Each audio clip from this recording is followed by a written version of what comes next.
പ്രവാസികൾ കേരളത്തിൻ്റെ സമൃദ്ധിയുടെ വിഭവദായകരാണ്. തൊഴിൽ തേടി കടൽ കടന്നവർ അവർക്ക് വേണ്ടി മാത്രമല്ല, അവരെ കാത്തിരിക്കുന്ന കുടുംബത്തിനും അവരിലൂടെ പുരോഗതിയിലേക്ക് വളരുന്ന നാടിനും വേണ്ടി കൂടിയാണ് ജീവിക്കുന്നത്. എന്നാൽ ഇതിനിടയിൽ പ്രവാസികൾക്ക് വേണ്ടി ജീവിക്കുകയും പ്രവർത്തിക്കുകയും ചെയ്യുന്ന ചിലരുണ്ട്. മുതുകുളം സ്വദേശി ഗോപകുമാർ വേലായുധൻ അത്തരത്തിൽ ശ്രദ്ധേയനായ വ്യക്തിയാണ്. പ്രവാസ ലോകത്തെ അറിയപ്പെടുന്ന പൊതുപ്രവർത്തകനാണ് ഗോപകുമാർ. മോഹിപ്പിക്കുന്ന തൊഴിൽ സാധ്യതകളുടെ മണലാരണ്യമാണ് ഗൾഫ്. 80കളിലാണ് മലയാളി ഗൾഫിലേക്ക് തൊഴിൽ തേടി പറക്കുന്നതിന്റെ വലിയ ഒഴുക്ക് തുടങ്ങിയത്. അക്കാലം മുതൽ ഇങ്ങോട്ട് മധ്യകിഴക്കൻ ഏഷ്യയിലെ രാജ്യങ്ങളുടെ സഞ്ചയം തൊഴിലന്വേഷകരുടെ സ്വപ്നഭൂമിയാണ്. സ്വപ്നഭൂമിയിലേക്ക് എങ്ങനെയും എത്താൻ ശ്രമിക്കുന്നവർ ഏറെയാകുമ്പോൾ ചൂഷണത്തിന്റെയും ചതിയുടെയും സമാന്തര ലോകം കൂടി തഴച്ചു വളരുന്നുണ്ട്. ഉള്ളതെല്ലാം വിറ്റുപെറുക്കിയും കടം വാങ്ങിയും കടൽ കടന്നെത്തി സ്വപ്നഭൂമിയിൽ മനക്കൊട്ടാരം കെട്ടുന്ന സാധുക്കളെ ഇരകളാക്കുന്ന വ്യക്തികളും സംഘങ്ങളും ഗൾഫ് കുടിയേറ്റത്തിന്റെ ആദ്യകാലം മുതൽ തന്നെ സജീവമാണ്. അടുത്തയിടെ സിനിമയായി പുറത്തിറങ്ങി തരംഗം സൃഷ്ടിച്ച ആടുജീവിതം നോവൽ പറയുന്നത് ഗൾഫിൽ കടുത്ത തൊഴിൽ ചൂഷണത്തിന് ഇരയാകുന്ന ഒരാളുടെ കഥയാണ്. ദുരിതപർവ്വത്തിന്റെ ആടുജീവിതം നയിച്ച ഒട്ടേറെ പേരെ കാണുകയും രക്ഷിക്കുകയും ചെയ്തിട്ടുള്ള ആളാണ് ഇദ്ദേഹം. ഉപജീവനാർത്ഥമുള്ള തിരക്കിട്ട ജോലിക്കിടയിലും സഹജീവികളുടെ ക്ഷേമത്തിനും സംരക്ഷണത്തിനുമായി പ്രവർത്തിക്കുന്ന കൂട്ടരാണ് പ്രവാസ ലോകത്തെ പൊതുപ്രവർത്തകർ. മുതുകുളം സ്വദേശി ഗോപകുമാർ വേലായുധൻ അത്തരത്തിൽ ശ്രദ്ധേയനായ വ്യക്തിയാണ്. പ്രവാസ ലോകത്തെ അറിയപ്പെടുന്ന പൊതുപ്രവർത്തകനും സാമൂഹിക പ്രവർത്തകനുമാണ് ഗോപകുമാർ. 22 വർഷമായി മസ്കറ്റിൽ ജോലി ചെയ്യുന്ന ഗോപകുമാർ ജീവകാരുണ്യ പ്രവർത്തനങ്ങളിലൂടെയും പ്രവാസി ക്ഷേമ പ്രവർത്തനങ്ങളിലൂടെയുമാണ് വ്യക്തിമുദ്ര പതിപ്പിച്ചിരിക്കുന്നത്. OICC ഇൻകാസ് Oman national committee vice president, Nizwa Indian association president എന്നീ നിലകളിൽ പ്രവർത്തിച്ചു വരികയാണ് ഗോപകുമാർ.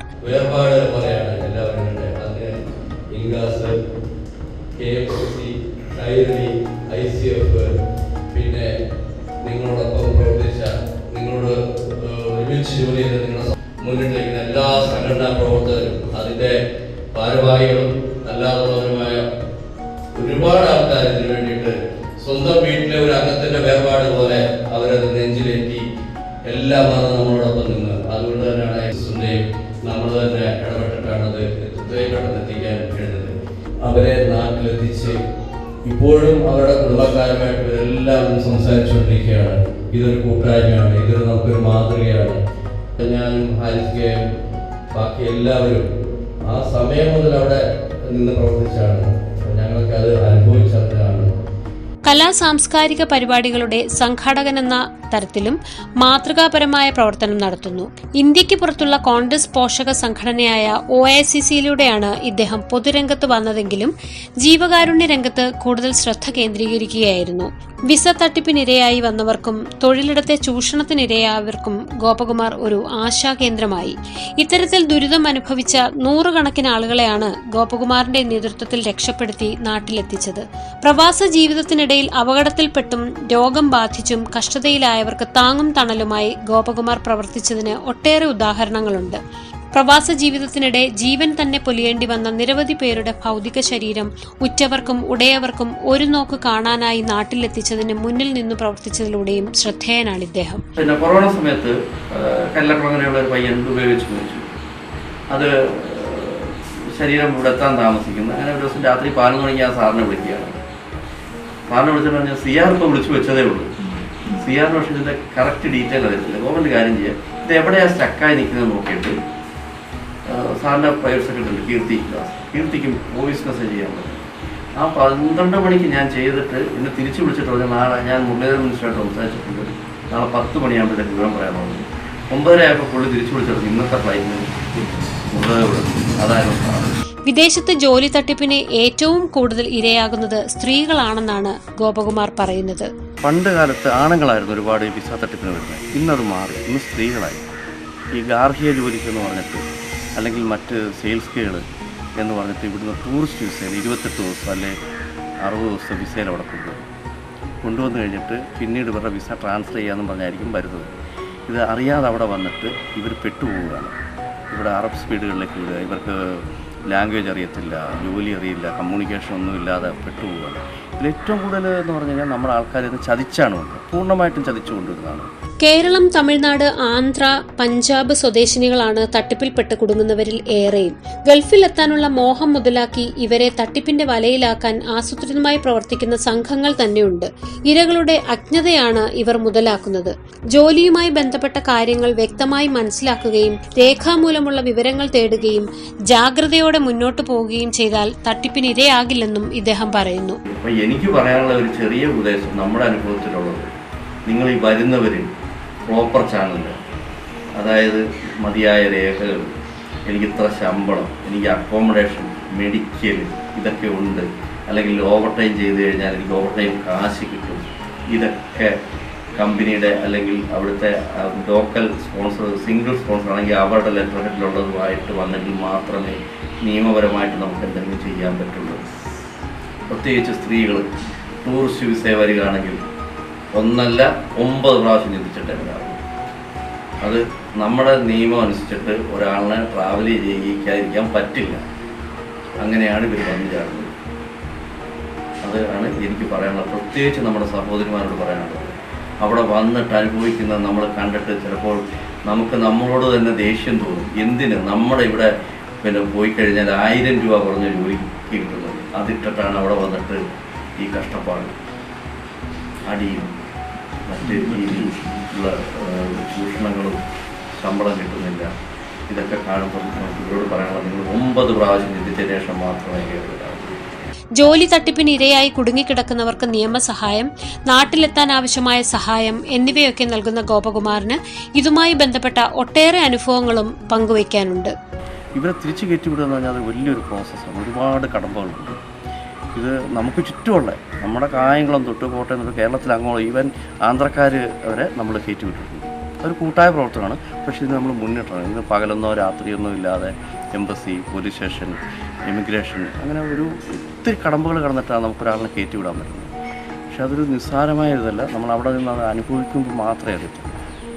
തിരിച്ച് നാട്ടിൽ വന്നിട്ട് പലരും മെസ്സേജ് വിടും, വിളിക്കും, അല്ലെ ചേട്ടാ അല്ലെങ്കിൽ ഗോവ നാട്ടിൽ വരുമ്പോൾ അറിയിക്കണം, ഞങ്ങൾക്ക് വന്ന് കാണണം എന്നൊക്കെ പറഞ്ഞ് ഒരുപാട് ഈ അടുത്ത സമയം വരെ നമ്മുടെ കായംകുളത്തുള്ള ഒരു യുവതിയെ കയറ്റി വിട്ടു. അവർ ഡെയിലി എനിക്ക് ഗുഡ് മോർണിംഗ് വിടും, മറ്റു കാര്യങ്ങളൊക്കെ ചോദിക്കും, കുടുംബത്തിന് നിങ്ങൾക്കും വേണ്ടി പ്രാർത്ഥിക്കുന്നു എന്ന് പറയും. അതുപോലെ തന്നെ ഒത്തിരി ആൾക്കാർ നമ്മളത് ചെയ്യുന്നുണ്ട്. അങ്ങനെ ആരും മറക്കുന്നില്ല. ഒരുപാട് കോവളത്തുള്ള എം വിൻസെൻ്റ് MLA പറഞ്ഞിട്ടൊരു സ്ത്രീയെ കയറ്റി വിട്ടു. അവരെനിക്ക് എന്നും പറയും, ഞാൻ ഞായറാഴ്ച പള്ളിയിൽ പോയി നിങ്ങൾക്ക് വേണ്ടി പ്രാർത്ഥിക്കുകയാണ്. അതൊക്കെയാണ് നമുക്ക് കിട്ടുന്ന ഏറ്റവും വലിയൊരു. കണ്ടല്ലൂർ ആനന്ദമന്ദിരത്തിൽ വേലായുധൻ ലക്ഷ്മി ദമ്പതികളുടെ മകനായി പിറന്ന Gopakumar Madampil school, NRPM high school, Kayamkulam MSM college എന്നിവിടങ്ങളിലായിരുന്നു പഠനം നടത്തിയത്. KSUവിലൂടെയാണ് പൊതുപ്രവർത്തന രംഗത്ത് വന്നത്. കേരള ശാസ്ത്ര സാഹിത്യ പരിഷത്ത് ഉൾപ്പെടെയുള്ള സംഘടനകളിലും ആദ്യകാലത്ത് പ്രവർത്തിച്ചു. തുടർന്ന് ഉപജീവനാർത്ഥം കടൽ കടക്കുകയായിരുന്നു. കുഞ്ഞുനാൾ തൊട്ട് നമ്മളിവിടെ കണ്ടുവന്ന കായംകുളം ബേസ്ഡായിട്ടാണ് ഒരുപാട് പൊതുപ്രവർത്തകരുണ്ടായിരുന്നു. അത് രാഷ്ട്രീയമൊന്നുമില്ല എങ്കിൽ തന്നെ ഞാൻ പല കോൺഗ്രസ്സുകാരെയും നമുക്ക് ഒരു മോഡലാക്കാൻ പറ്റിയിട്ടുണ്ട്. ആ പ്രവർത്തനം തന്നെ അങ്ങോട്ട് പറിച്ചു നട്ടുവെന്ന് മാത്രമേ ഉള്ളൂ. അത് പിന്നെ ഒന്ന് വികസിപ്പിച്ചു. ഒരു ഇൻ്റർനാഷണൽ ലെവലിലേക്ക് ഉള്ളൊരു മാറ്റം മാത്രമേ ഉള്ളൂ. ഉമ്മൻചാണ്ടി അടക്കമുള്ള പഴയകാല നേതാക്കളുമായി നല്ല ബന്ധം പുലർത്തിയിരുന്ന ഗോപകുമാർ ചാണ്ടി ഉമ്മൻ ഉൾപ്പെടെയുള്ള പുതുതലമുറ കോൺഗ്രസുകാർക്കും പ്രിയങ്കരനാണ്. പ്രിയപ്പെട്ട ചാണ്ടി ഉമ്മൻ വിളിച്ചു പറഞ്ഞ് കോട്ടയത്തുള്ളൊരു കേസുണ്ട്. ഈ കേസ് വന്നപ്പം ഇവരുടെ ഫോൺ അവിടെ പിടിച്ചു വെച്ചിരിക്കുകയാണ്. ആ ഏജൻസിയിലെ ഒരു നേപ്പാളി സ്ത്രീയുടെ നമ്പറാണ് ഇവരുടെ ഹസ്ബൻഡിലുള്ളത്. അപ്പോൾ അവരെ വിളിച്ചാണ് നമ്മൾ കോൺടാക്ട്. പിന്നെ അവർ ടൈം പറയും, ഇത്ര മണിക്ക് നിങ്ങൾ 10 മണിക്ക് വിളിക്കും, ഞങ്ങൾ ഫോൺ കൊടുക്കാമെന്ന് പറയും. അപ്പം അതൊരു വലിയൊരു, അതും 600 കിലോമീറ്റർ ദുബായ് ബോർഡറിനടുത്താണ്, ബുറൈമി എന്ന് പറഞ്ഞ സ്ഥലത്തകപ്പെട്ട് കിടക്കുന്നത്. നമുക്ക് ട്രാവൽ ചെയ്യണമെന്നുണ്ടെങ്കിൽ എംബസി 600 കിലോമീറ്ററോളം ദൂരെ, നമ്മൾ 600 കിലോമീറ്റർ ദൂരെ. അപ്പോൾ അത് പിന്നെ ഈ പറയുന്ന സമയത്ത് നമ്മൾ ഫോൺ വിളിക്കുക. എന്നിട്ട് ഇവിടെ നാട്ടിലുള്ള ഒരു ഭർത്താവോ മക്കളോ ഇങ്ങനെ നിരന്തരം നമ്മൾ വിളിച്ചുകൊണ്ടിരിക്കുക. കരച്ചിൽ, അവരുടെ വിഷമങ്ങൾ, ഇതൊക്കെ കാണുമ്പോൾ അത് നമുക്കൊരു വല്ലാത്ത ഒരു സഹിക്കാൻ പറ്റാത്ത. പക്ഷേ ഇതെല്ലാം കഴിഞ്ഞ് കയറിപ്പോകുമ്പോൾ നമുക്കുണ്ടാകുന്ന ഒരു സന്തോഷമുണ്ട്. കയറി കഴിഞ്ഞിട്ട് തിരിച്ചവർ പറയും ഞങ്ങൾ നാട്ടിലെത്തിയെന്ന് പറയുന്നത്. ഇതൊരു സംഭവം നടന്ന് ഇറങ്ങിക്കഴിയുമ്പം നമ്മളിതിൻ്റെ പുറകിനങ്ങ് നടക്കും, നമ്മളൊന്നും ചിന്തിക്കുന്നില്ല.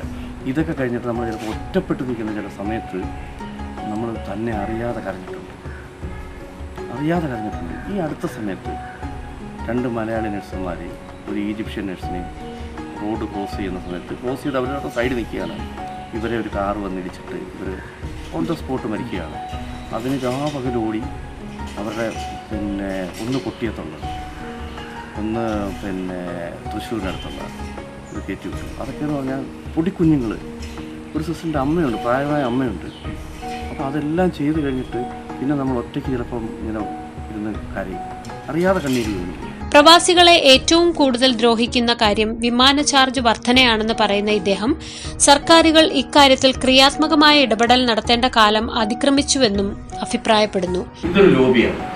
ഇപ്പം Onam, Christmas, school, June July ആകുമ്പോഴത്തേക്ക് സ്കൂൾ അടക്കുന്ന 3 ഇരട്ടിയും 4 ഇരട്ടിയും.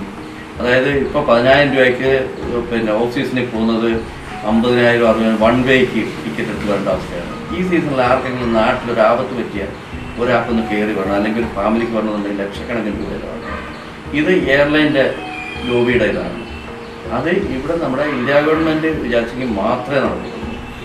പ്രത്യേകിച്ച് നമ്മളൊക്കെ ഒരുപാട് പ്രതീക്ഷ വെച്ചു. വി മുരളീധരനൊക്കെ ഫോറിൻ മിനിസ്റ്ററായിട്ട് സഹമന്ത്രിയായിട്ടുണ്ട്. പുള്ളി 2 പ്രാവശ്യം വന്നപ്പോഴവിടെ ഇതുമായിട്ട് ബന്ധപ്പെട്ട് സംസാരിച്ചതാണ്. പക്ഷെ എന്നിട്ടും ഒന്നും, നമ്മളാണല്ലോ ഏറ്റവും കൂടുതലുള്ള 90% മലയാളികളാവില്ല. അപ്പോൾ ഈ സെക്ടർ ട്രിവാൻഡ്രം, കൊച്ചിയുടെ അല്ലെങ്കിൽ കോഴിക്കോട്, കരിപ്പൂർ ഇവിടത്തേക്ക് പിഴിഞ്ഞെടുക്കുകയാണ് ചെയ്യുന്നത്. കേരളത്തിന് എയർലൈൻ വേണം. അത് ഉമ്മൻചാണ്ടി സാർ അത് തുടങ്ങി വെച്ച് അത് പ്രാവർത്തികമായിരുന്നെങ്കിൽ ഇതിനെല്ലാം പരിഹാരമായേനെ. പക്ഷെ അത് പിന്നെ കാലാകാലങ്ങളിൽ മാറി വന്ന സർക്കാരുകൾ എന്ന് തന്നെ പറയുന്നു. സാർ തുടങ്ങി വെച്ചാണ്, സാറിൻ്റെ ഏറ്റവും വലിയൊരു ആശയമായിരുന്നു. അത് പോയതാണ് നമുക്ക് ഇത്രയും ചൂഷണത്തിന്, ഈ ഫെയറിൽ ചൂഷണത്തിന് നമ്മൾ വിധേയരാകുന്നത്. സർക്കാർ പ്രവാസി സംഘടനകളുടെ ജോലിബദ്ധരായിട്ടാണ് പോകുന്നത്. പിന്നെ ഞാൻ പറഞ്ഞില്ല, ഇതിനകത്ത് ഈ ഇടപെടലുകളുടെ ഫോളോ അപ്പ് അത് പ്രധാനമാണ്. അപ്പോൾ ഏതൊരു സർക്കാരായാലും ഒരു കാര്യത്തിൽ ഇടപെട്ട് കഴിഞ്ഞാൽ, ഇപ്പോൾ അല്ലെങ്കിൽ ഇവിടുന്ന് ഒരു MP ഒരു എംബസിക്ക് എൻ്റെ മണ്ഡലത്തിൽപ്പെട്ട ഒരാൾ കുടുങ്ങി കിടക്കണമെന്ന് ലെറ്റർ അയച്ചിട്ട് അവിടെ കൊണ്ടൊക്കെ നിർത്തുകയല്ല വേണ്ടത്. ആ ഫോളോ അപ്പാണ്. അത് പലയിടത്തുനിന്നും ജനപ്രതിനിധികൾ ഉണ്ടാകുന്നില്ല. ഇപ്പോൾ ഒരാൾ വിളിച്ചു പറയും, അത് പിന്നെ നമ്മുടെ തലയിലായി, അവർ തിരിഞ്ഞു നോക്കില്ല. അവിടെയാണ് വിഷയം. ഫോളോ അപ്പ് ഉണ്ട്, അതിൻ്റെ പുറകെ നിൽക്കണം, നിരന്തര ഫോളോ അപ്പ്. പ്രവാസ ലോകത്തെ ജീവകാരുണ്യ സന്നദ്ധ പ്രവർത്തനത്തിന് ഒട്ടേറെ ആദരവ് ലഭിച്ചിട്ടുള്ള ഗോപകുമാറിന് കുടുംബം വലിയ പിന്തുണയാണ് നൽകുന്നത്.